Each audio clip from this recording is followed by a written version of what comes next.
भीमभाऊ कांबळे, शहर अध्यक्ष वंचित बहुजन आघाडी सातारा।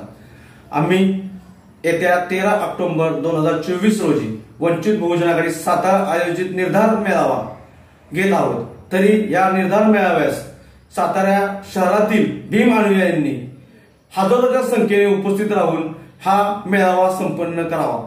येणारा हा मेळावा आपला हॉटेल निकी बन्स सातारा येथे होणार आहे। तरी सर्व भीम अनुयायांनी हजारोच्या संख्येने कार्यक्रमात उपस्थित राहावे।